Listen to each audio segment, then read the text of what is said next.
with the paid membership, it records it for us. Does it? Oh, I thought you had to like click to actually record, or does it? It just all right. Well, we're live now, so we're talking about it. But yeah, I didn't think it did the full on recording already. That's cool though. It's 50 hours, I think. All right, well, let's make sure that we don't go over that mark, huh? We'll keep this one under an hour, and we'll have plenty of hours to record. How's that sound? Works for me. All right, I think everyone, it's I welcome. think it's a rolling 50 though. Yeah, like each month or whatever. Hmm. Okay, that makes sense. Like I said, with that being said, welcome to the Microsoft Unboxed Pod, episode 003 on the 8th of December. We are live and we are talking about a bunch of stuff on what I thought was going to be a relatively slow week, but there's been plenty of news.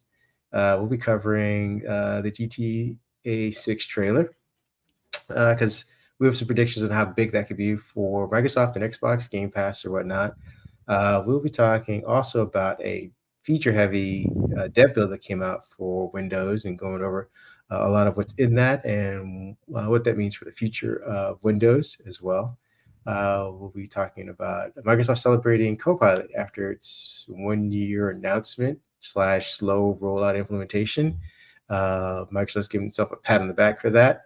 We'll also be covering the UK gunning for Microsoft and its OpenAI partnership. The CMA is rearing its ugly head once again. We also have some news about Microsoft's Windows 12 and what's going to be happening. It's official. It's going to be a roadmap, and we got some more details thanks to some reporting from the Windows Central guys. And I got a couple honorable mentions. We'll see if we can get around to them. But Google came out with their relatively robust ChatGPT competitor. If you were thinking about Bard, that's not quite it. This is the platform underlying that interface. So it's pretty heavy. It's passed, I think, 30 or 32 tests, and it's outmatched ChatGPT and a bunch of other models out there doing relatively well as far as that's concerned. We'll, if we get some time, we'll cover that. And then Microsoft announcing that it will have a paid security service update system in place for Windows 10, despite the end of support being 2025, I think is the date. Yeah. So beyond that, you could pay for 3 more years of support. With that all being said, do you want to tell everyone what our first headline might be? Yep, we got a few here. Let's kind of just jump into something fun. Everybody has been waiting for this. The internet has been a storm for the last few months. The GTA 6 trailer is out. We know that we should get a game in 2025. Now, there's going to be a little asterisk beside that, and I'll get to that in a minute. Looks like we're going back to our roots. For those that play GTA, I haven't played a whole lot of GTA, so you guys can jump in the comments and tell me all about it and tell me the things I should be talking about, the things that I am missing. But my understanding is we're going back to Vice City where it all started. And, it was interesting that when it leaked, Rockstar is famous for leaks. Everything that they put out manages to quote leak itself out, usually before they want it to. Most of the time in the past, they have gone around and shut those leaks down. They have gone after people that have put them on social. This time they said, "Hey, it's that they got on X, Twitter, Threads, Facebook, and said, "Hey, it's leaked. It's out a day early. Here it is. Instead of listening to the rumors, just go watch it." So I thought that was cool that they went about it. Now that they went about it that way. Now the asterisk is when all of this was first coming out, we made the assumption that we would be getting an Xbox Series XS, PlayStation 5, and PC version right off the get go.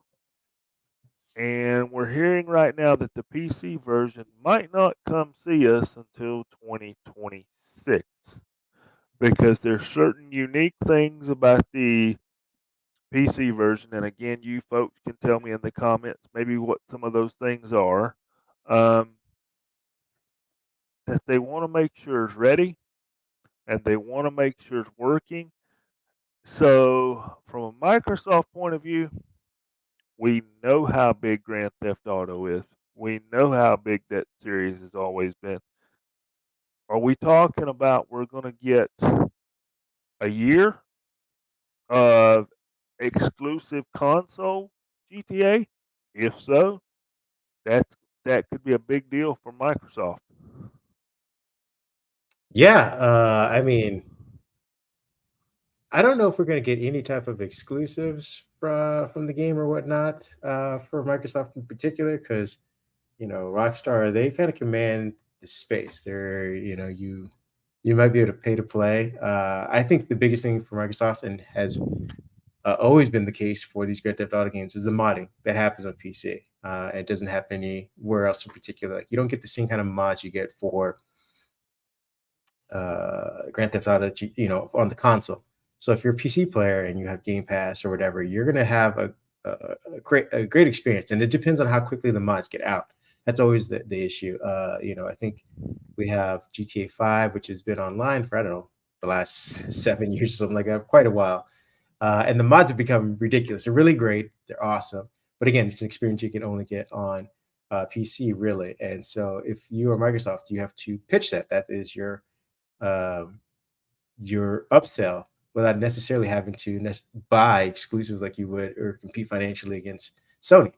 Sony's PlayStation 5 doesn't, I don't think they get mods the same way, if they get them at all, on Grand Theft Auto or these, open sandbox worlds. So if I'm Microsoft, once those mods start hitting the platform, you start burning out, you just start, shoveling out ads using those, saying like, hey, with Game Pass on PC, you get this additional feature. You can get a version of the, protagonist, and a host of other characters in different costumes and in different worlds. I think they've made some mods have made an Iron Man version where you can fly around and things like that in Grand Theft Auto. So again, legally speaking, because this is Marvel and Disney and stuff like that, if you can get a mod that you can advertise, I think that is an upsell for Game Pass on Xbox. Now, again, it's not an experience that everyone's going to get access to, but enough people if they're using the PC version.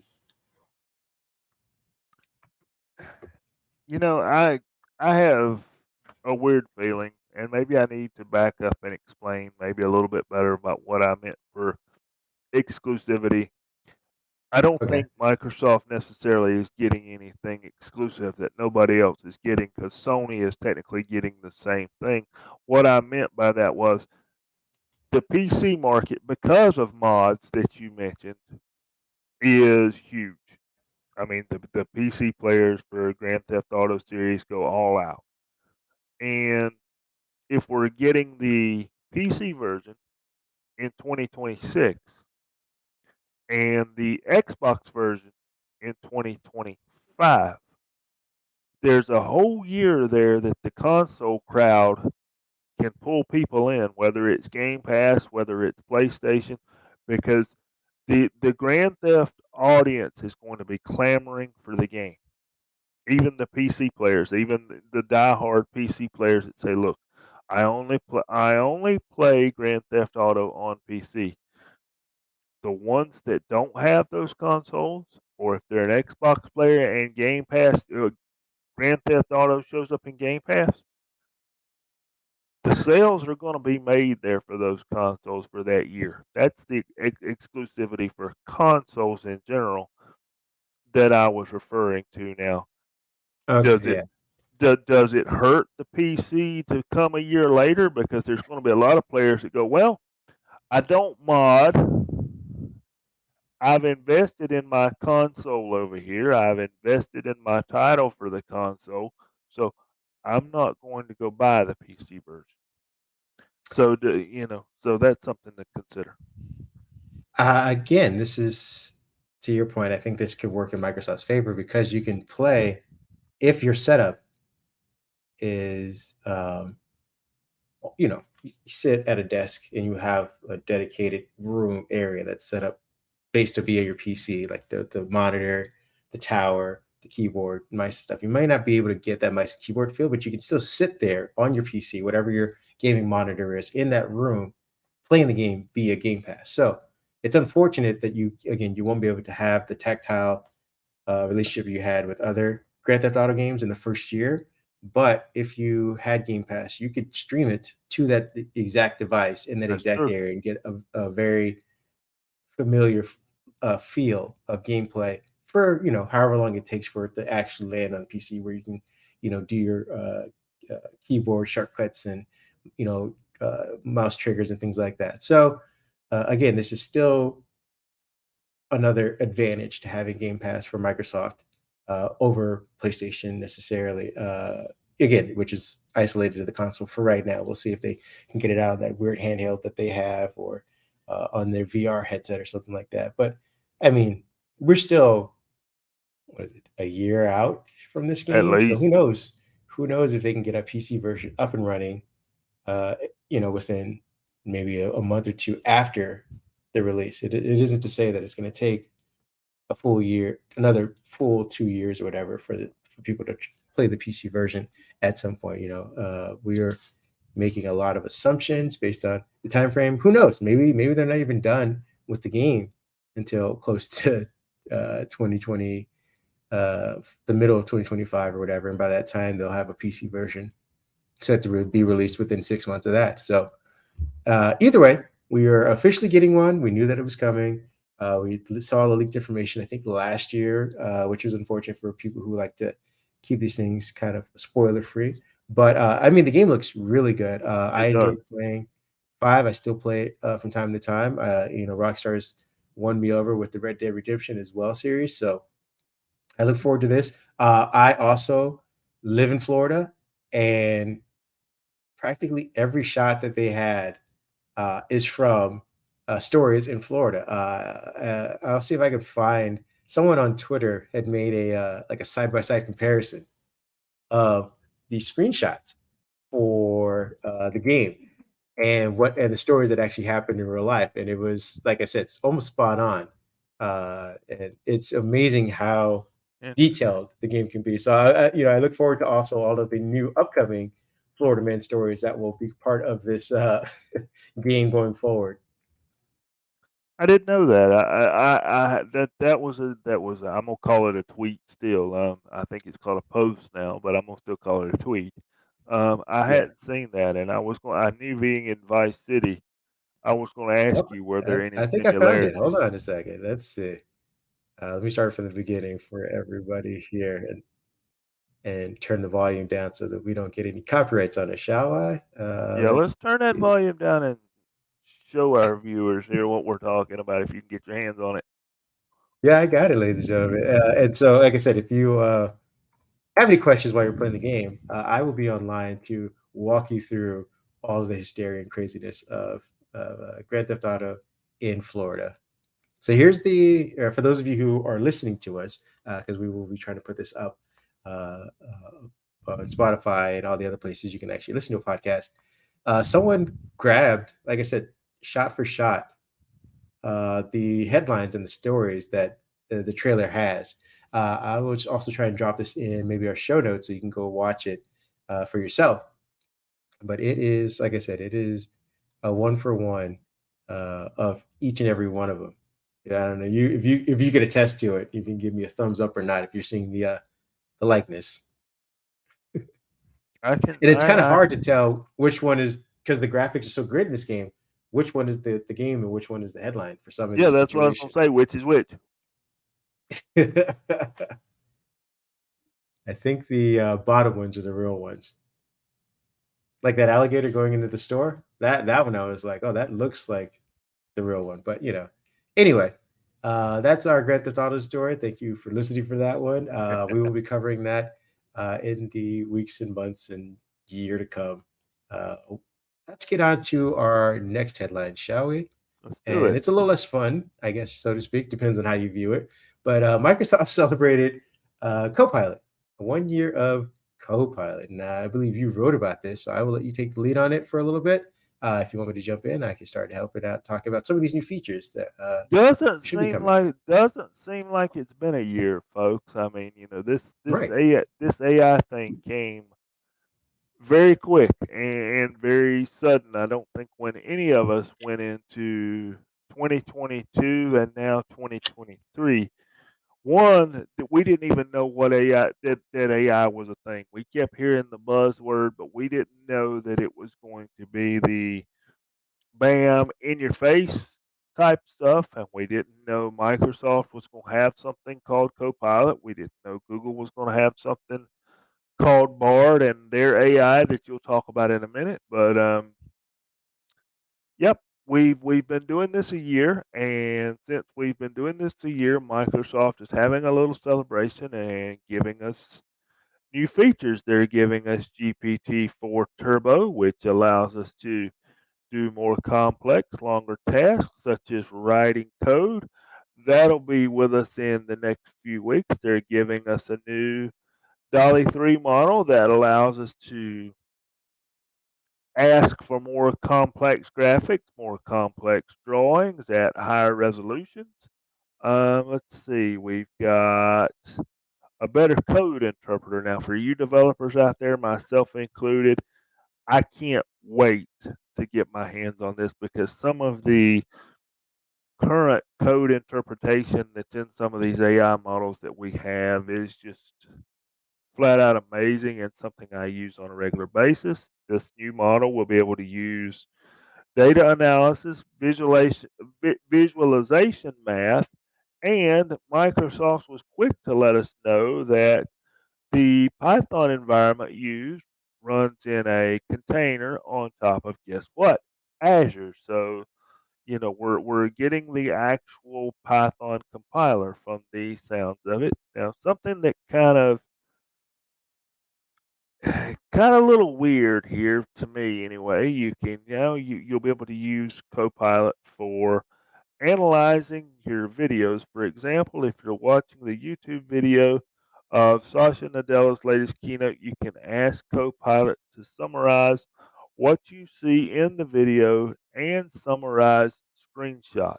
So, you know, things are getting awfully real. That's kind of the word I'm going to use here. They're getting awfully real with AI. It's I was thinking about it when I was writing this story, and it kind of made me shiver a little bit because AI is just that. What is it, folks? It's artificial intelligence.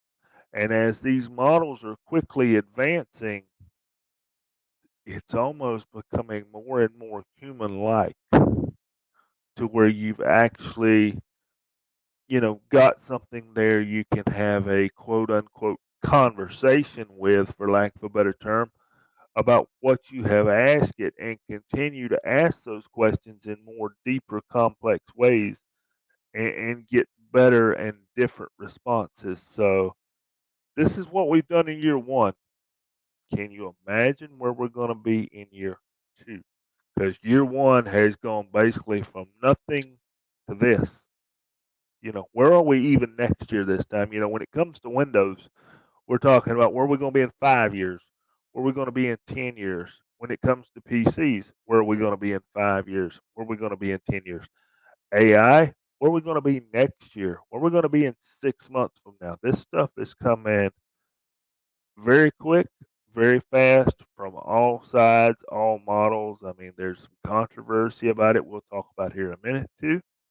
It's not perfect, but for a year, we've come a long way. Yeah, I tend to try not be as hyperbolic about AI as some people have been recently. Elon, who thinks that we are on the verge of the Terminator. We got to, like you mentioned, it is artificial intelligence. It is basically a set of prompts to initiate tasks, and it initiates tasks in a more conversational manner. It isn't necessarily uh, going to be like the movie Her. This isn't a best friend that we're looking for. What I'm more concerned about is more existential about the level of conversation and communication that we're settling for. If a lot of people are thinking that AI is going to be like, their new buddy, their assistant, things like that. Again, uh, to the point of the video understanding a QA part of Copilot, which would be an edge, this is a task-oriented deal. It's like if you told an assistant, like, hey, I want you to uh, give me a summary of notes based on this meeting or this thing, and they offered you that. It isn't necessarily going to talk to you about like the content of the its opinion of the content of the video. That's where you go to a friend, like, hey, what did you think about Nadella's presentation? Did you think he was sluggish? Do you think he even believes what he's saying now that OpenAI is kind of in trouble? And you can have those follow up questions and conversations with an opinion from certain things. This thing isn't going to offer an opinion. It's going to give you the cold hard task that it was intended to do much quicker. Now that's the part. That's what I'm excited about for AI, and we'll see how it gets changed or manipulated going forward. But at least as of right now, that's what this thing does. You give it a task and it does it efficiently and effectively, quickly. Whether or not it's correct, that's a whole nother story. But that's where I see us in year two, is that these things become even more efficient at the specific task, and we start to find out that this thing is more of a tool and appliance that helps our lives than hinders it. We wanted Siri to be our friend, and to the point I mentioned earlier, kind of be that level of communication that you don't have with the person immediately next to you, like or at home or whatever. You're like, hey, you know what? I don't have my wife to talk to, or my sister to hang out with, or my best friend to like talk about sports. So I'll ask Siri these questions. You're settling for that level of communication because no one else human around you. Going forward, we won't ask Siri to be our friend. We'll just say, hey, I need to know what was the play that the Buffalo Bills ran on the fourth down just 2 minutes ago, because I didn't get a chance to watch it. She can tell you. It isn't because you want her to be your friend. It's because that's the exact thing that you want, and she's the only one that can do it and do it effectively and quickly. So that's what I'm hoping year two is more like, and less anthropomorphic human beings, but more specialized tasks that are done effectively, hopefully, truthfully, and correctly in year two. And I think you're on to something there. I think we've still got to get to the point where people, and I've mentioned this in the past, we are creatures of habit. We, for the most part, don't like change. And I think we've got to get to the point to where even me, and I'm sure Kareem is the same way, when I get out of bed every morning, I kind of have a routine that starts my day when I get in my office or in front of my screen for the first time every day. I kind of have that routine that I go through that gets things, that gets things going into what I need to do for that day. So the first thing we've got to do is understand that these AI models are there to help us, but are we willing to break our routine to use them? I saw at the one of the Microsoft interviews back at Ignite. I don't remember who it was, but the lady says, "Yeah, I came into my office and Copilot has just changed my workflow because all I had to do was ask it the summary of my emails for that morning and the summary of my meetings yesterday." And I'm gonna be honest, the first thing that came to my mind was, no offense, did she really do that? I mean, not saying she's being dishonest or anything like that, but did she really do that? Because, you know, that is a drastic change of workflow for most people now. I think AI is going to benefit, like you mentioned there, creating new things when we need something, when we want a piece of information. I think that's where AI is going to do it for us because you need that graphic, so you ask Dolly to generate it. You need that piece of code, so you ask, the code interpreter, or if you're a student, you need that equation solved, so you ask. I think AI is going to be producing new information right now more than it's going to be changing workflows. Microsoft might not want to hear this because they want you to ask about summaries of meetings, emails, notes, what your coworker had to say, etc. but I don't think we're to the point of breaking existing workflows for it yet. I Yeah, I agree with you. I totally agree with you. We're not there yet, but that is something I can see someone doing. And again, I think it depends on how efficient it is and how quickly it can get it done and correctly. So, to that lady's point, if she's a very slow reader, summarizing her emails from the day before or having it read to her as she's getting coffee, as she's getting her, bag set up or whatever she's getting in her office, lighting her candles, whatever she does as part of that setup, that's one less thing that she has to do now after doing all that and then going on her computer and reading it. It's talking to her. Like if we're listening to a podcast or whatever, it's saying like, hey, your first email is from the COO. He, was talking about he needs a budget proposal or needs to follow up on the budget proposal you guys talked about. When can he have that in? That's an email you didn't have to open. You didn't have to go into Outlook. You didn't have to start your computer necessarily if you're listening to it on your phone or whatever. Or if your computer is starting up, you can run that in the background as it's doing a bunch of other tasks versus waiting on it for Outlook. Same thing for meeting notes. If they just had a meeting and she also has to run to another meeting, she can have the AI summarize that last meeting while she's doing this meeting. So she doesn't have to summarize two meetings at the end of, say they're both an hour long. She summarized that first one as she's in the meeting for the next one. So by the time she gets out of that next one, she can have two meetings summarized within 15, 20 minutes and beyond doing the next task or whatever she's doing for work or he is doing for work, they are doing for work. So that's, I think, to Microsoft's vision. I think those things, like you said, it has to be marketed. It also has to be done correctly because this is what we've always seen with AI is that it does something or promises to do something. It doesn't do it right. And we say, you know what? F it.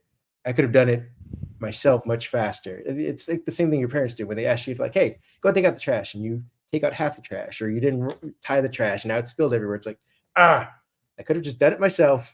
You wasted both of our time. Now I'm upset with you, and I'm not going to trust you're going to do it. So, next year, hopefully, we can trust AI to take out the trash and do it correctly, so that we can tell it to do other things going forward and trust that it will do it. So Microsoft, that's their task is making sure the hallucinations, the accuracy of this, the information and security are all there so that we can start moving forward with changing our own routines. Because the second it doesn't work for us, we're going to reel right back into that corner and be like, this is my safe space. This is what I know. I'm not going to try it again. And that'll be the end of the AI revolution or the And slowing it's of it. So, it's only going to take one or two of those two because technology has a way of move on to the next thing. That is kind mhm, of think about how you scroll social media. You move on to the next thing as quickly as possible. And right. I think, to your point, AI is going to be the same way. It's going to basically be a few strikes and you're out, and you're going to be out hard because when it's mentioned again, the first thing people are going to say, when I used AI and asked it this, it was wrong, which is going to Bingo. make everybody in the room think about what they're doing with AI. So it's got to be smart, it's got to be intelligent. The other thing, it's got to be quicker. I mean, Agreed. right now there's the enjoyment of what's it going to say. So we wait that few seconds for that query to be generated. It kind of goes hand in hand. Once we get that trust that we can use, say 95% or better of what it's going to give us, where the thrill of the response is no longer there. We want it. We want it now. So Mhm. whichever model is quicker and accurate wins the prize, whether it's Copilot, Google's offering, Amazon's offering, Meta's offering, or whichever one people choose. Agreed. We're going on to our next headline, which is actually one that you wrote up again this week, which is the CMA coming after Microsoft once again, just on a new battlefield this time. Want to let everyone know what we're talking about? Well, I tell you, let me get to where we had that one in our notes, my friend. Hmm. Um, They're taking a look at Microsoft's OpenAI relationship. yep, got it right here, folks. I'm sorry, I'm a little bit slow. We use OneNote here to keep our notes in order, and it kind of burped there for just a minute. So the UK regulators are, guess what? They're busy again. They just finished up dealing with well, I'm not even going to say they're finished. Maybe that's No, incorrect of me to say. They're still dealing with the Activision Microsoft thing, and they've still got it out for Microsoft. And they say, hey, we need to check out this OpenAI Microsoft relationship. And I think you and I had talked about it last week or the week before when everything going on with Sam Altman, he was on the board CEO. They ousted him. He supposedly, during this ousting time, went to Microsoft, was going to go to Microsoft, was in talks with Microsoft, was possibly going to be in the LinkedIn office, and that's where his office was going to be. He was taking his closest board members with him. Then we back all that up and we say, nope, Sam's going back to OpenAI, back in his position. But Microsoft says, wait a minute, we gave you $10 billion and we use your product for our DALI 3 models and our copilot. And you've been a little bit unstable here with some of these moves, we feel like. So we want a spot on the board, non voting, so we can sit there, pat the briefcase where the money is, and just remind you that we're here. So the UK CMA says, hold it. This looks, with all these events that have come together, we want to make sure that nobody is crossing the 50% mark, that Microsoft is not doing or controlling more than 50% of OpenAI, because guess what? If you're doing that, we might need to say, well, this is a merger that is not technically labeled a merger, and we want to check that out. Kind of knew this was coming. This was something we talked about. This was something that a couple other podcasters had talked about. Microsoft possibly backing into their biggest merger ever, and it really not costing them a whole lot. So I kind of understand why they're wanting to check into this. Now, does anybody else get behind it? Does anybody else say, hey, we need to take a look at it? Or is this one of those things everybody wants AI, so some people are kind of going to brush it under the rug and let it be? I mean, the Activision Microsoft merger got everybody's attention. We had the FTC was on top of it, the UK was on top of it, Canada was looking into it. There were a lot of other countries looking into it. But now, where does this take AI? Are we just looking into it, or are we going to get to the point of accusations, and then the trajectory or direction of AI takes a different turn? well, it's interesting because to your point, and to the story, yeah, they don't want Microsoft having more than 50% control, which it doesn't. The board seat that it has is a non-voting observatory one, so they have a person who kind of sits in on the meetings, things like that. Like, obviously, these people talk during meetings, so I think that's what the CMA wants to kind of Hmm. delineate between when those talks become actions, and those actions favor Microsoft. It's interesting that they are going about this by asking right now anybody in the market to weigh in on this before they open a formal investigation. This seems to be their modus operandi, is to ask everyone, and obviously competitors, like I'm sure Google's going to have something to say about this, and anybody else who's going to start up. I'm sure Elon's waiting in the wings to yell about his X version of AI being, hindered by Microsoft's partnership. Because again, the way that Microsoft structured is that they have 49% of the company's equity in OpenAI for the next 10 years, or whenever they pay off the $10.5 billion investment through revenue. So again, if OpenAI takes off in gangbuster form, like it plans to do with these stores and APIs and things like that, all being sold, it could be out from underneath Microsoft's control, heavy influence relatively soon. Again, this isn't like Microsoft buying Activision where they will own it in perpetuity. This is, we invested a lot of money in you guys, and we would like to have that money returned at a point. And I guess because of that transactional nature, OpenAI is leaning heavily into for profit versus its nonprofit stature. Now, again, it holds both. So I don't know if they're going to have a case for this because there's nothing to break up. This is an investment unless the CMA can force OpenAI to give back the money. I don't know what legal standing they have to say, hey, Microsoft, you can't have a board seat, so to speak. And I think Microsoft will have a legal argument saying that, when we didn't have that board seat, the CEO was ousted without us even knowing. And again, they could technically do that, but we would like to, make sure that all parties involved, especially $10 billion worth of parties, uh, at least knows beforehand, so it doesn't hurt the stock market like it can do, or businesses or employees, even in the UK and other things. Because again, if they lose out on that $10 billion, that has a ripple effect of saying, all right, we're closing down some of our AI projects, and they happen to be in your region, in your area. And if we had known prior to that, we could have planned to offset some resources and things like that to keep those projects going, or whatever the argument they're going to use. So I will be interested to see how the CMA navigates this going forward, because again, this isn't necessarily an investigation about the effectiveness, security, or accuracy of AI.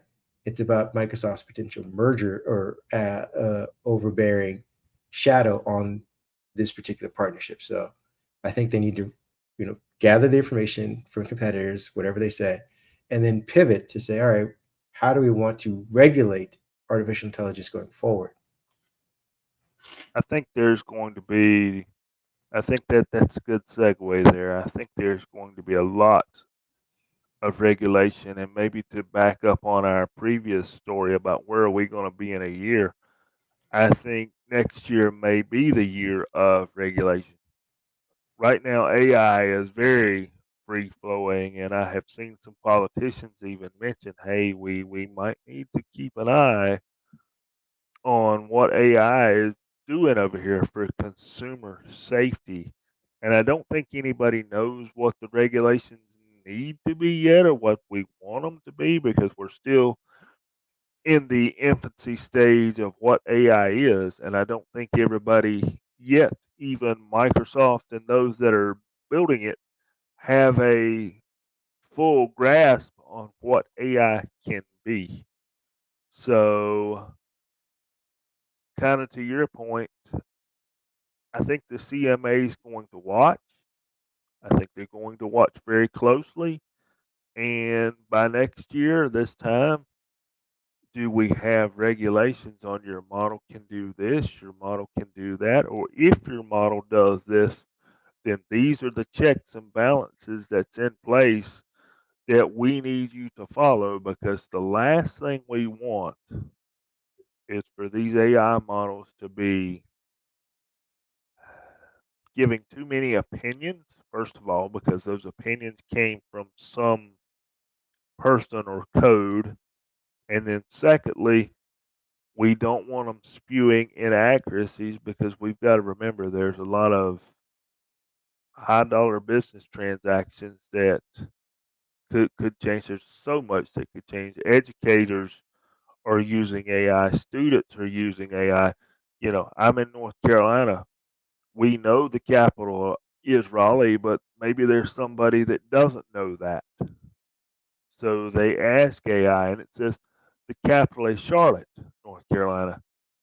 We don't want that information spreading out, because there would be kids going to school. Well, teacher, AI told me that the capital of North Carolina was Charlotte. And then we're having to do all these corrections. So I do think we've got to get to a point where there's a big field,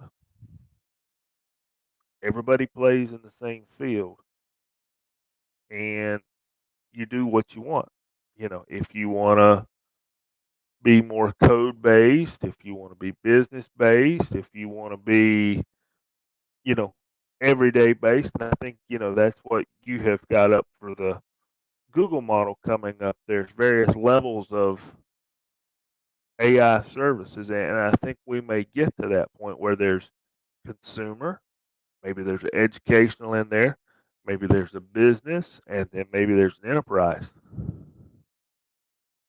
Yeah, that all sounds great. I'm gonna let you decide the last two stories. We can either talk about the present or we can talk about the future of Windows. Which one would you like to start off with? Well, let's kind of jump into the future just a little bit. How you feel about that? Sounds great. The next headline I got is it's about Windows 12, and we got a story from our friends over at Windows Central who have sources about what's going to be happening with Windows 12, if it's happening anytime soon. And I'll just start by quoting them. And this is, I believe, Zach wrote this piece up this week. Quote, according to my sources, the new Windows bosses are now returning to an annual release cycle for major versions of Windows platform, meaning Windows is going back to just having one big feature update a year instead of multiple smaller ones throughout.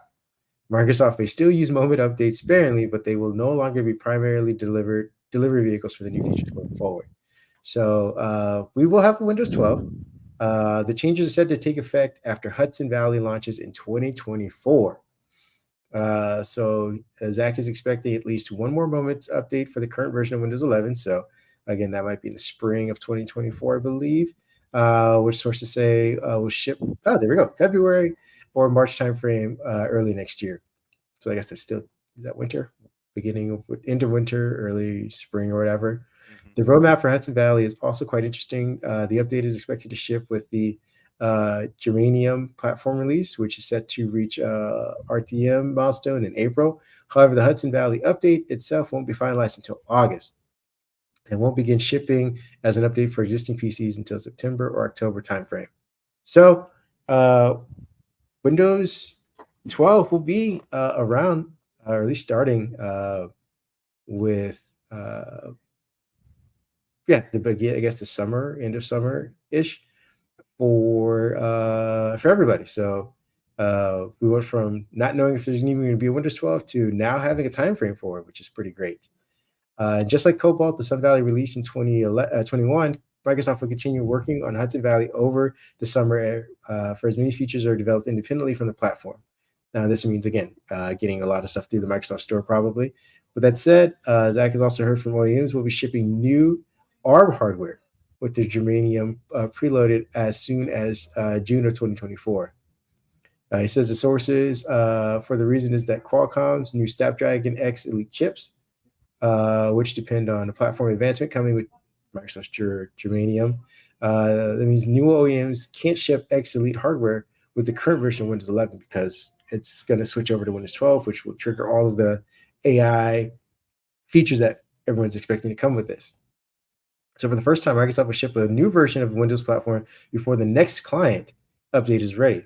That means this means the PCs that ship with Germanium in June will be missing most of the features that make up the Hudson Valley release until the fall, which it reaches general availability for everybody. That's going to be kind of disastrous, I would think, on Microsoft's part for early adopters. Again, we're still doing people trying to keep Windows 10 up and going and alive, and people who won't refuse to switch from Windows 7. So there are people who have no idea what this whole Windows 11, Windows 12 switch is even going to be about. Now, do you want to know what's coming in Hudson Valley?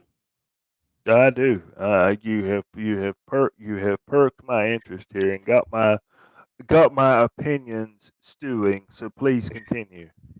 Okay. According to Zach, unsurprisingly, the big focus for Hudson Valley is on next generation AI experiences that are being woven and integrated throughout the OS, much of which are likely required by new NPUs and hardware that will be built into a lot of these advanced devices, which, again, for gadget Hmm. freaks like ourselves, this is something fun to kind of wait for.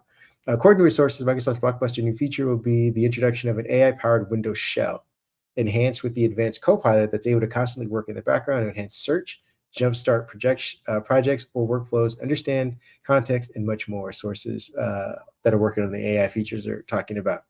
They say it's going to be, quote, groundbreaking. Again, we haven't seen any demos. I suspect we'll probably see some of that kind of stuff during build probably next year, which I think happens somewhere early mid May. The company is working on a new history timeline feature that will let users scroll back in time through all the apps and websites that Copilot has remembered, which can be filtered based on users' specific search criteria. For example, you could type FY24 for earnings, and every instance that that term was on screen will reappear for you. I don't know if you guys are old enough to remember this, but Windows 10 had a timeline feature that I thought was amazing. More, they relied on app developers to fill it out, which they didn't because, I'm not saying app developers are lazy, but once they've solidified something, they don't like to really change very much because so much can break. When you nail it the first time, just let it go. Don't, as most people say, try not to fix what ain't broken. So I feel like this is kind of rehashing that. Do you remember the timeline feature? Vaguely, because it was not something that I used. I do remember it being down there at the bottom of the screen where you could scroll back and forth in time and see where you were, Yeah, say, it, yesterday or the day before. But I have to admit, I was one of those that I did not use it all that. it was combined with the I think what is now the virtual desktop mode. So you would go to that icon, click it, and in the virtual desktop mode, they have the little icons at the bottom, but it would have a timeline of the apps you used, or I think because Microsoft was the only one that was developing into it, so it'd be like all your Office documents or all of the web pages you visited on Edge. I think there were maybe a handful of app developers who kind of built into it. So whenever you open up an instance of one of the apps, it would be in that timeline, so you could see. There was a comic reading app I used to use, and whenever I'd open up a comic, it'd have the date and a thumbnail for that comic that I could jump back into, and which would, when you click on it, jump you back into that app, back into that instance. So I feel like this is kind of something like that. The other thing that'll be coming, which is enhanced search on Windows. Other AI features include super resolution, which will use an NPU hardware to upscale the quality of videos and games, which, again, as we talked about, the benefit of playing games on your PC. This is one of them. You also have versions of live captions in the works, which will be able to translate a number of different languages in real time, and whether that be from audio or video or a live call. So it's just constantly translating stuff, kind of like what you have on the Pixel phone. Microsoft's even working on AI-powered wallpapers, which will use machine learning to identify layers in an image to create a slight parallax effect that interacts with your cursor or a built-in gyroscope if you have a handheld device. So like a Surface Pro or something like that.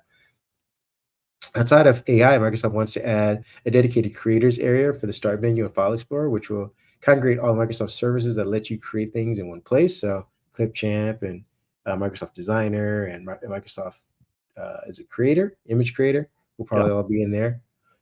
This will essentially act as a launchpad for stuff like Microsoft 365, providing shortcuts to jump into new or existing designer projects, Word documents, PowerPoint presentations, etc.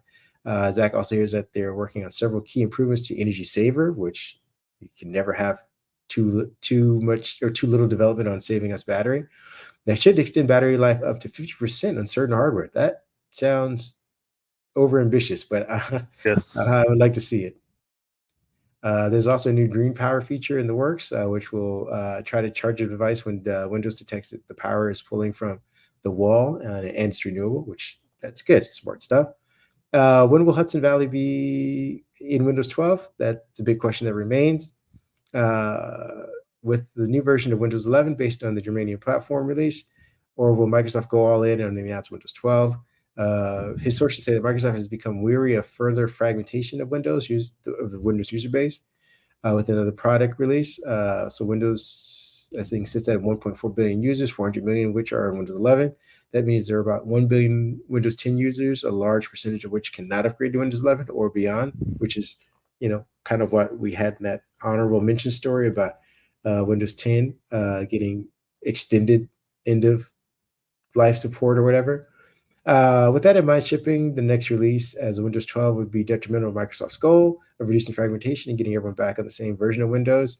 So, I mean, they may just call this Windows 11 Plus. Who knows? Where does Core PC fit in? This is something Zach always been pushing for. I don't know if we necessarily need to talk about Core PC, but for those of you who are Core PC fans, I'll try and briefly go over it. As you understand, this Core PC will never be offered as an update for existing PCs running Windows. This is because the platform changes between legacy Windows and core PC are too great.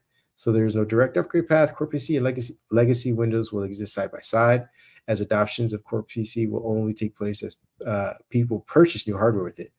He's heard that Microsoft is working on a variant of core PC, Win 3, that's designed to compete head to head with Chrome OS in low end segments of PC markets, but that is unrelated to Hudson Valley for now. He doesn't expect to see a variant of Hudson Valley shipping on Microsoft Core PC versions in Windows in 2024. So, for those of you who are looking for a lightweight version, the Chrome OS or the follow up to Windows 10X or whatever, he doesn't see it happening anytime soon. So, that is Windows 12. We have it sometime in 2024, ladies and gentlemen. Well, we have Windows 12 and 2024. It'll be there. But to your point that you made several times, how many people are going to take full advantage? And I'm going to explain that. How many people are going to take full advantage of Windows 12? Because it sounds like, from everything we have heard and seen in writing, we're talking new CPUs, new MPUs, and AI this and AI is watching that. Well, that kind of backs up to some of our previous stories. There's going to be some of these regulators out there that are throwing red flags like bad referees on Monday Night Football, that are going, okay, if there's something watching what I'm doing, what about your information security? Who's seeing it? What's happening with it? What security models are in place? The flags are just going to be everywhere. Is Microsoft responsible for this, for the security? Is the security chip that what is it, the T2 or T3 chip that we've got in our newest PCs, is that responsible? Where's the security coming from is going to be a big thing. What is being done with this data? Is it encrypted? Do we get people buying PCs just so they can get to these NPUs and have this great AI experience? Right there is where I think we've got a kind of bump in the road. Yeah, Because, go ahead. I think I was going to say I think this week, and we didn't have it in the headline, but they have been testing a new battery saver mode. And I believe if Microsoft is smart, if Microsoft is political, if their marketing team is up for the challenge, this is where you get people buying new hardware that will adopt the new features. I think what happens with a lot of Wintel devices is that the battery life over these things are kind of a known quantity. So the feature set doesn't necessarily need to change. If I'm going to go from a Dell XPS 13 and 20, I bought in 2015, and I go to one in 2023, and the battery life is half an hour better, then I expect a relatively similar experience. There's nothing substantial about this, and when things change drastically. I'm like, whoa, whoa, whoa! I didn't sign up for that. I signed up for a 30-minute improvement in battery. But if you can get people to believe, like, hey, because of the things in this device, battery life on this thing is extraordinary. If it is 50% better, so you're going from 4 hours of heavy use on screen time to 8, maybe 9. People will then necessarily put up with some of this stuff because they're getting a much bigger advantage from it. I think this is kind of the carrot and stick thing that Apple does. Hey, we've bundled in more features that work with your phone and tablets, so now you don't mind just changing this, and this. Also because you have nowhere else to go, but mostly because we've given you things forward. Like Microsoft isn't very good with the carrot and the stick. Their carrot is basically, we changed a bunch of stuff, and then people are saying, but why? And they say, I don't know, because we could. What is my benefit in the overall experience? Am I getting more for this? And I think to that point, they need to iron out this battery thing and tell people like, hey, we've built your device that can keep up with, I'm saying compete with, but keep up with the M1, the M2, as far as battery's life is concerned, because performance is going to be there for the most part for most things. That, I mean, the Elite X chip or whatever it looks like it's going to be doing circles around current Intel hardware already. So if you can add that with battery life, I think you can start to sneak in some of this AI stuff, and people will say, all right, well, it's annoying that it's recording everything, or it's doing constant translation, but it doesn't affect the battery life. Like this thing, I don't have to plug it in until a day and a half later. That's what I really love about this device. I'll put up with some of the ads. I'll put up with some of this other stuff because I'm getting way more or way better battery life. I don't know. That's my opinion. And I think you're spot on. I can't think of a implementation off the top of my head, but I kind of go back to where computers were 10 years ago. You can't take a 20% CPU hit or a 30% CPU hit that the user feels in their user experience. For example, back when Wi-Fi had just came out, when you turned on your Wi-Fi, you felt that CPU hit. I remember that to this day The because screen starts dimming. right, because your CPU was not ready or necessarily fully capable yet of making that computation. So I had a little router sitting on a desk that had a little PCI card, or it was a PCMCIA card, that ones that look like a little credit card coming out of the side of it. If for us older folks out there that are familiar with what that is, and you didn't get very far away from it, but my point is that was the last leap of technology similar to this, because when we went Wi-Fi, the world changed, and I think that's what we're getting to with AI. When we get to AI and we get dug in, the world's going to change in a lot of ways, but it's got to be seamless first of all, and you've got to convince the consumer before they put their money down. It's got to be a rob Peter to pay Paul kind of thing. If the CPUs are better, the battery life is better, it's a lot like an M1 or whatever the case may be, then maybe you can slide AI in there as the next benefit. And they're like, well, I got what I wanted out of this PC. Oh, look, I got AI with it. Agreed. Instead of telling consumers next year or 2025, Microsoft AI, and I'm gonna pick on a brand here. It's one of my favorites, the Lenovo AI ThinkPad. I don't think that's gonna sell anything for you.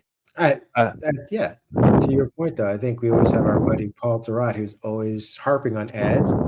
I wonder, and I'm just throwing this out to you, Paul, if if they designed a laptop that gave you 16 hours of battery life, and I'm talking about solid. I'm talking about where you can do your writing, you can do travel, you don't have to worry about plugging it in for a day and a half, maybe even two.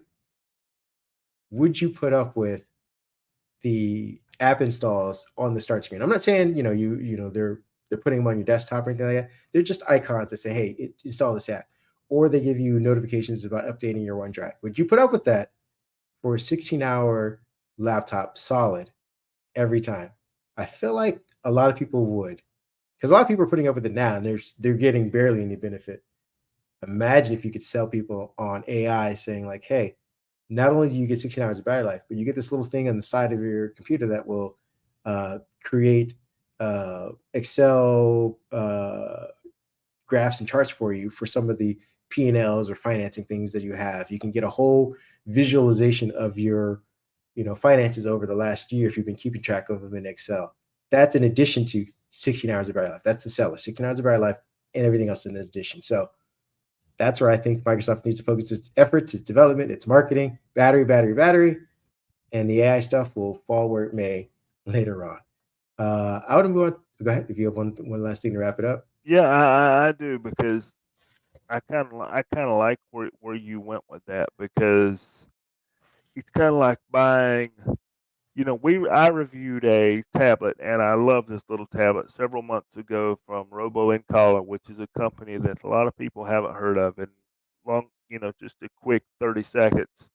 It's an ARM-based tablet that is a lot like the Surface Pro. I'm gonna say the Surface Pro X and the Surface 9, Surface Pro 9, the ARM version with LTE built into it. Now, when you get that device, it is cheaper than by a long shot than the Surface device. The trade-offs are very simple. The build quality is not quite Surface level. It may be a little bit slower than the Surface level. The keyboard is not so comfortable, but you do get 13 hours of battery life out of it, 14 hours of battery life. It's you pull one string to get another. And to your point, and bringing up our buddy Paul, I think we're going to get to a point where people are willing to give something to get something. And Apple has done a fantastic job of, bringing those two items closer. You've got your amazing battery life. Now Apple is creeping up on, look, now you can edit 4K video and not even need to plug into your outlet. So Microsoft and partners, HP, Lenovo, etc., Dell can start doing this with AI.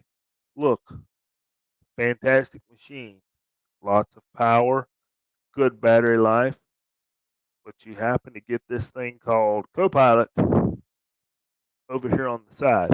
You didn't sell that device because it's got Copilot.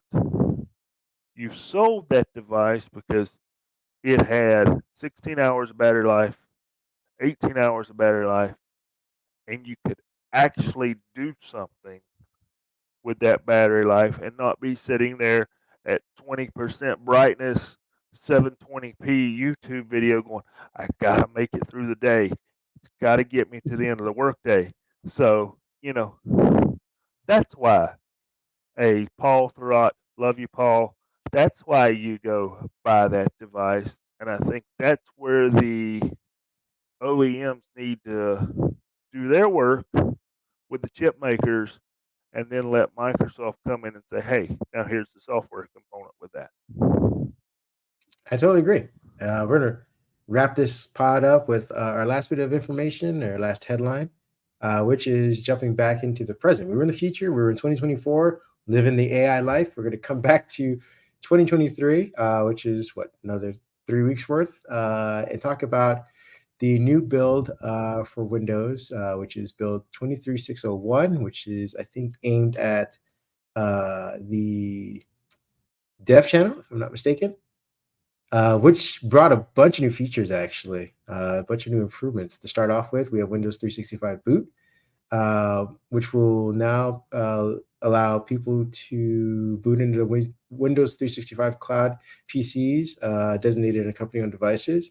You can log in with your 365 cloud PC from Windows 11 login screens using passwordless authentication methods like Windows Hello. So you can just sit in front of your screen and it starts right up. The new dedicated model also comes with fast account switcher experiences to effortlessly switch between profiles and logins, kind of like you do in the browser if you're using Edge or something like that, or I guess any of the Microsoft apps or whatnot. You can jump back and forth between business slash school accounts and your personal ones.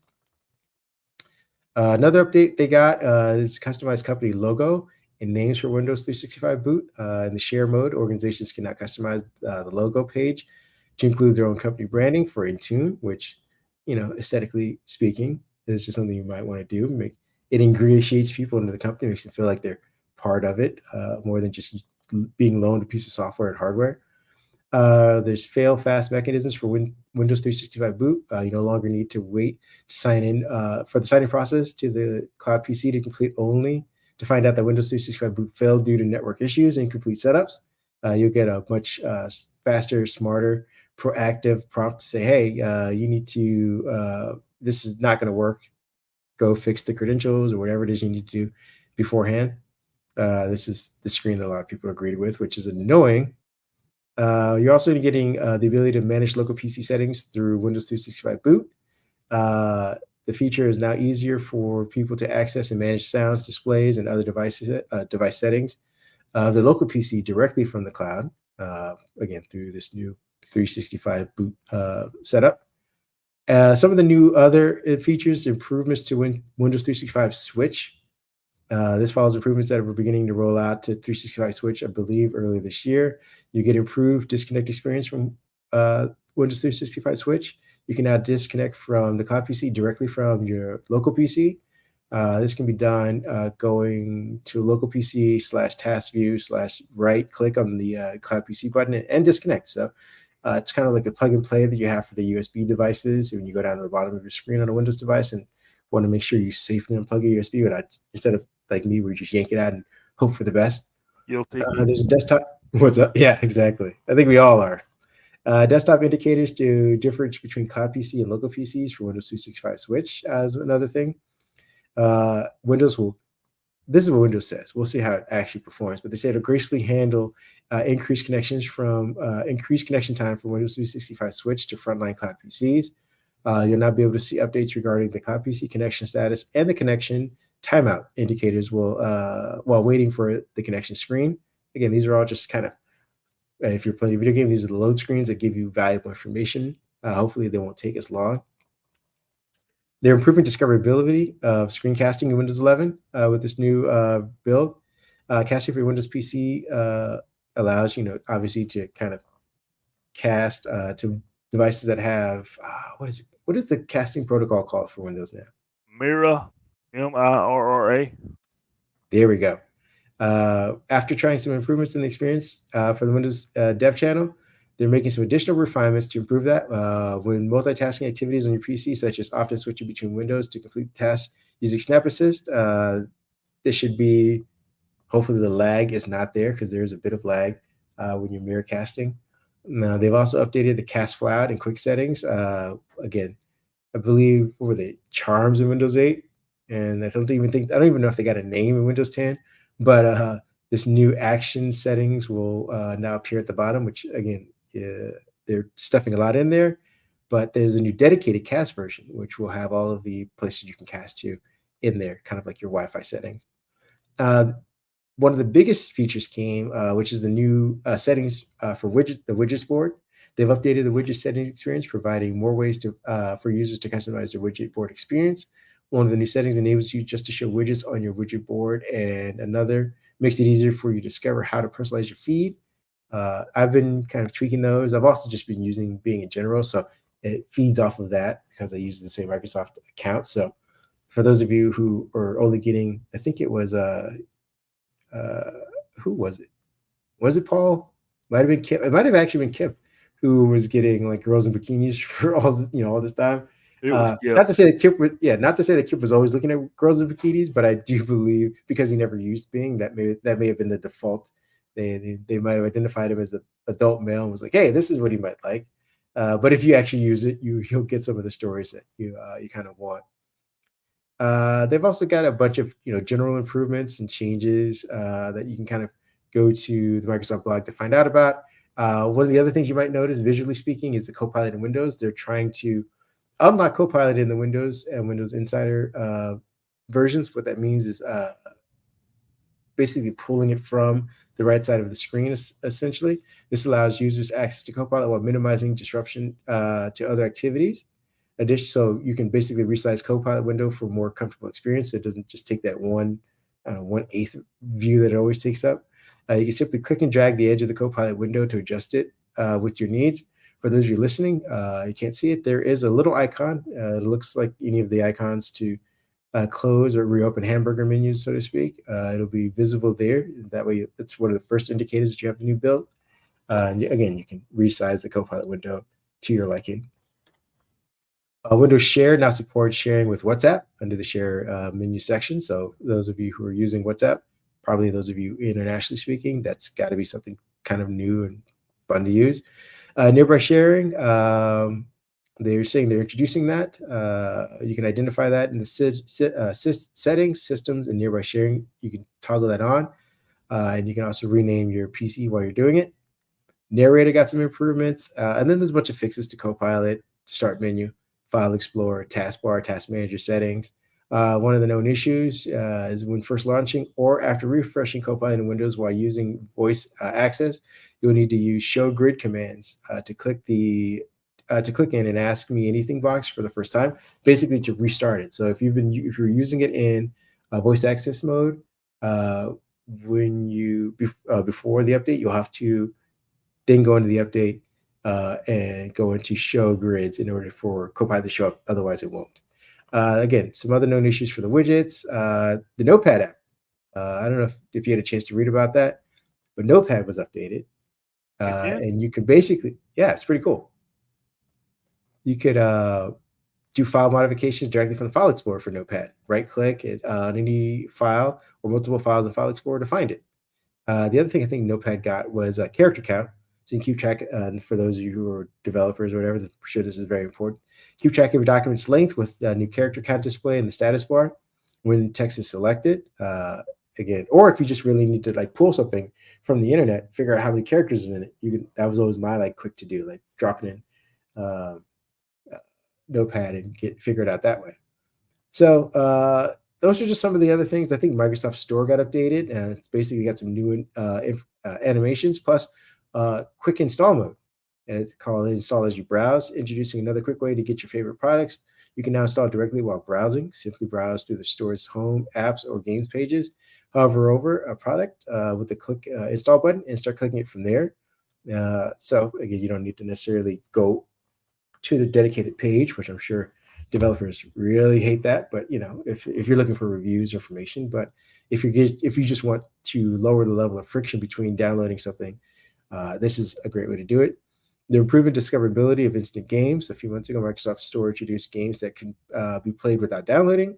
They're making it easier to discover those games. So again, getting people back into uh, playing as quickly as possible.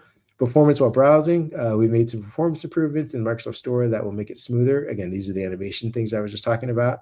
You can see it here in the video, but for those of you who are listening, they've just made it a little smoother. They've been improving the animations for the store quite nicely over the last year or so.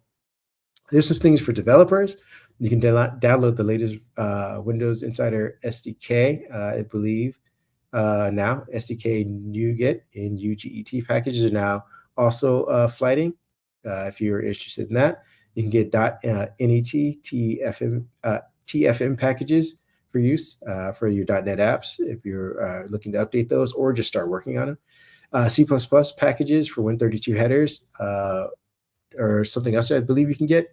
Build tools packages when you just need tools like make app.exe, maker pre.exe, and sign tool.exe as well. So that is, like I said, a pretty hefty build full of features. And it's in the dev channel. So those of you who are stuck in Canary, you're like me, you're SOL. But if you can somehow figure out maybe doing an ISO, get your system back into the dev channel, or if you're moving from beta to dev, be prepared. There's a big update coming, and it has a lot of new features. A lot in that update for right here at the holiday, that's for sure. Yeah, so that's a lot to play with, and maybe the last big one before the new year, because like I said, I think Microsoft's a lot of their Windows guys go on vacation in the next week or so. So this may be your final Christmas gift for Microsoft for those of you who are dev heads. Well, I think there's some good stuff in there, some useful things, and I think that's what we've been seeing from Microsoft this year is a lot of, sure, we've seen a lot of fit and polish put on a lot of things, but we've seen some new features too. We've seen them, go back and update some things. They've gone back and added things to phone link. They're talking about adding things to phone link, and I don't want to say it's the new Microsoft or any big move like that, but I do remember a time where you got a feature. That feature was what you got until the next version of Windows came out. They would keep adding things, but they very rarely went back and put something else with an existing feature that they had added. So I've kind of noticed that to be a trend this year in the dev builds and some of the beta builds. I'm in the insider channel, I'm in the beta channel, and I've got one machine in the dev channel, so I will check out some of those features. But That's our Christmas gift, most likely from Microsoft for the rest of the year. So, sometime about the second or third week of January. Well, CES time. CES is early January. CES time, we'll probably hear from them, and it'll be interesting to see if what we see at CES in terms of hardware and rumors is any indication of where we're going with Windows 12 for next year too. Yeah, we got two other stories. These are short ones. Won't keep it too much longer. This is Microsoft announcing a paid subscription, which I believe is extended security updates service. This is something that they offered in Windows 7. They will be offering it for Windows 10 as well. Uh, we know that the end of support for Windows 10 is next year, 2020. No, is it? No, it's 2025. I apologize. So you'll stop receiving updates after that. But with this new paid subscription, which I believe is a yearly one, and it'll go for the next 3 years after you start, you'll be able to get security updates for the system. So you'll be able to extend it beyond 2025. So 2028, I believe, will now officially be the unofficial end of support date for Windows 10. Microsoft is doing this because, well, like we saw in our earlier story, there are about a billion people or a million people, billion people stuck on Windows 10. So if you don't want to leave them without, more support, because that's just what Microsoft is known for. Uh, I don't know what the price is for this just yet. I don't know if Microsoft's come out with one, but again, this is just another addition to the Windows 10 extended life story. We got Copilot coming to Windows 10. We have this new extended service, which will provide security updates beyond the 2025 date. So, and this will work in conjunction with Windows 11, which I believe why Zach's saying Windows 12 won't officially be announced as a Windows 12 update, because you can't have, I mean, you can, but it'll be very confusing to have Windows 10 in 2028 still running strong with end of life support coming for Windows 11 right around the corner, and you just started Windows 12. There's just too much going on. So I think people will, at some point, it'll just become Windows. And the determining factor of which new version you have will probably be the NPUs based on the devices you buy. So you won't necessarily say, "How I have Windows, I have this version of Windows." You'll have this piece of hardware that can do these things with Windows on it. So that's where I picture Windows going. We've talked to some of Windows developers, the Windows engineers, and I think they haven't said it outright, but I believe that's also what they're saying, is that uh, they see it as kind of a river now versus a dam for the different operating systems. I'm going to chime in real quick before we jump into the last story. Sounds a lot Apple-like, doesn't it? In a I way, mean, it sounds simplified, yes. yeah, it's very, and I think that's what consumers need, because I think about the Microsoft Surface lineup when we've been trying to launch Windows on ARM for the last couple of years. You've got the Surface Pro, and then you've got the Surface Pro with ARM and 5G. Right there, you lose your consumers. They do not understand the difference. I have been in the Best Buy stores, the Costco's, and kind of listened and watched the salespeople. And I have corrected some salespeople many, many times recently, and I shake my head about what they're telling consumers, because what they're telling consumers is what they believe to be correct. And when those devices come back to that return counter because it did not do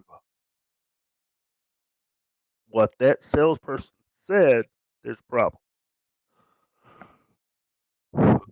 Yeah, no, you have a point.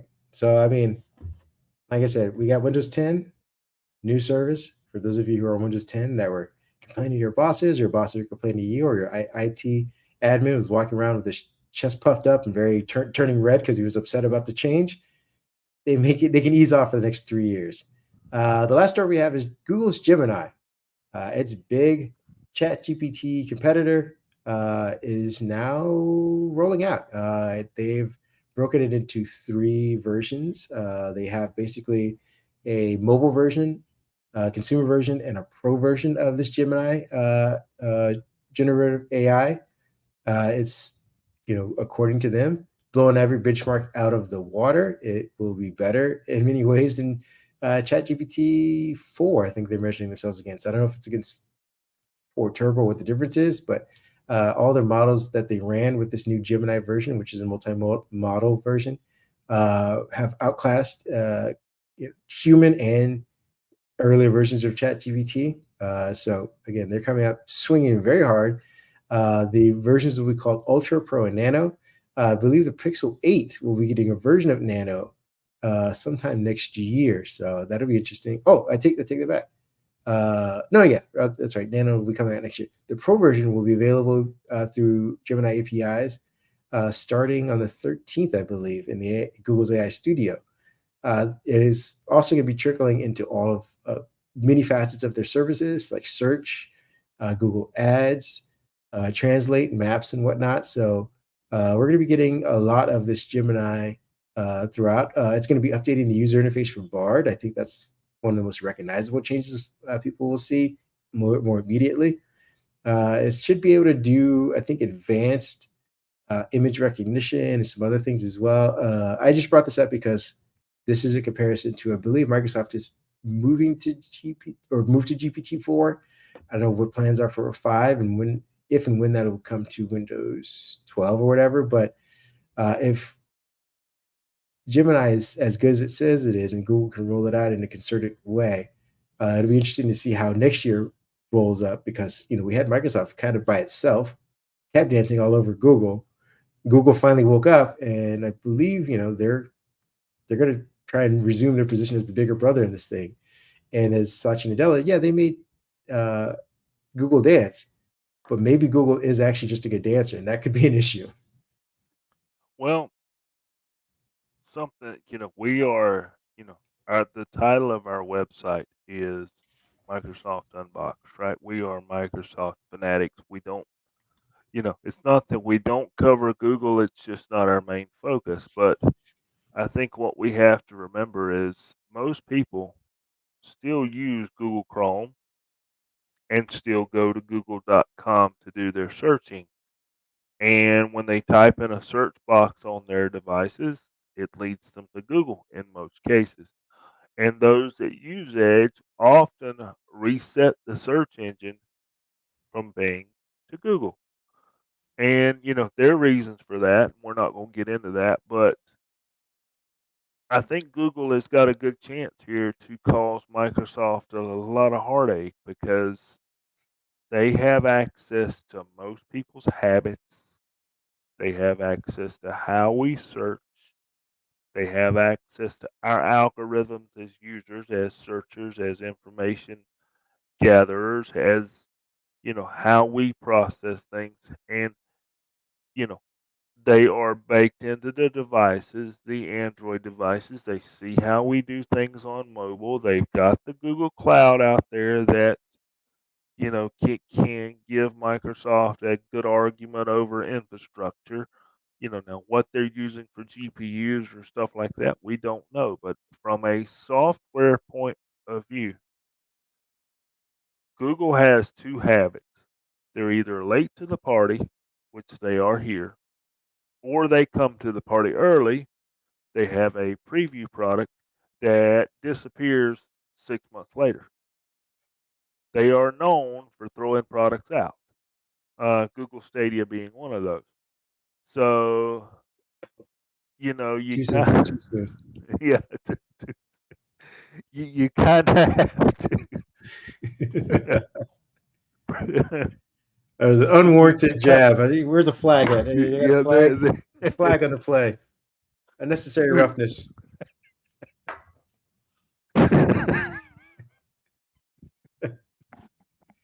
It's a 10-yard penalty.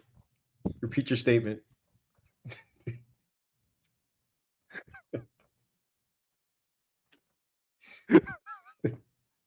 Ladies and gentlemen, I think I broke David.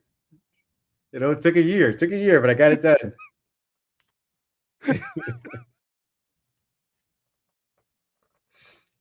Are you going to finish the pod?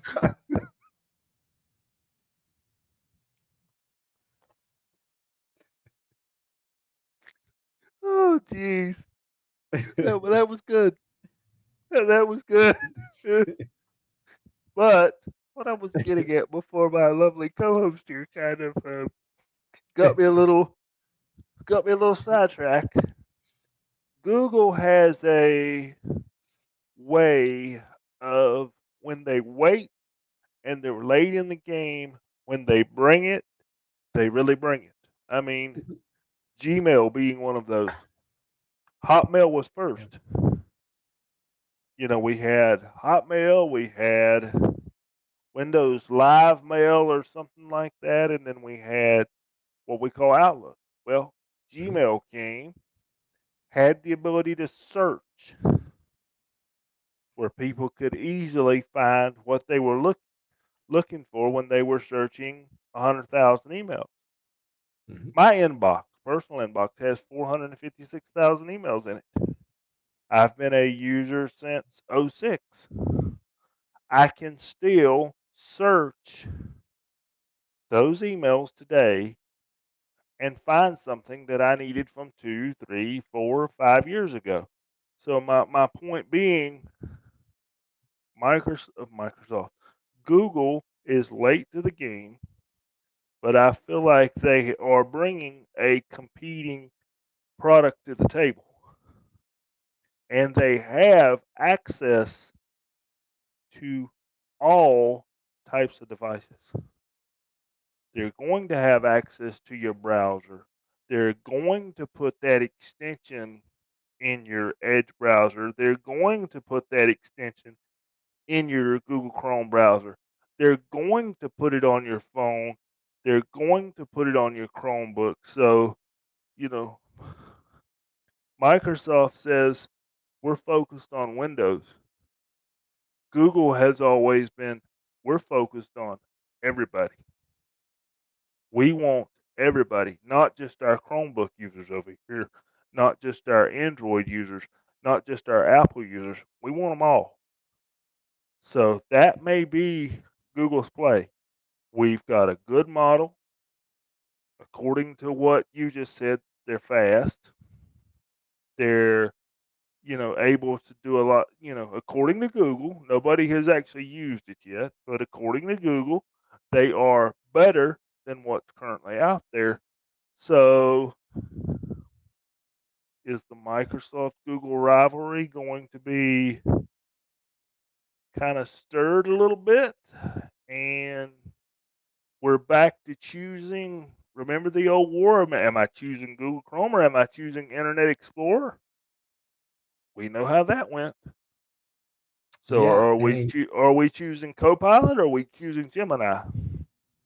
I think for Microsoft's thing, I think we mentioned last week that they're doing a smart pivot of make it aiming for enterprise, aiming for localized stuff on Windows because there are just more Windows PCs. That's their leg up. That's their advantage.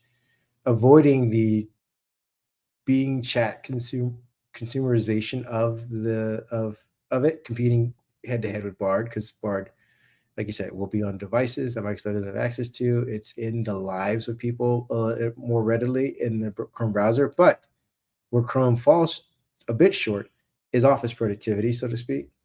And when Copilot can do more Yes, for office I'll productivity, you can charge more, and that is the lane that Microsoft wants to go. And it'll be a much smaller pool than everybody, but it's a more lucrative pool, a more concise and more focused pool, where they can move much faster upstream because they have integrated stacks that Google doesn't have.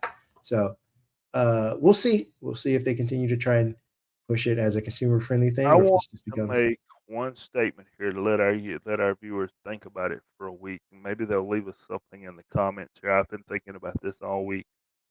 We still have not heard. We've even heard from Meta this week that they're working on some language models, but we haven't heard yet from Apple. Apple is the number one cell phone provider, builder, developer, manufacturer, whatever you want to call it. They have the largest user base. a phone. Everybody is going to pick up an Apple device. So how does that piece of the pie play into AI? Because it's coming through a partnership or through a development of their own. I tend to think it's going to be a development of their own because they want to keep things on device security. They've said that from day one. So to our users out there, when Apple jumps in, they're always late, always have been, always will be. When they jump in, how does this impact the AI user base? Because we haven't heard of them using anybody's models that I have heard.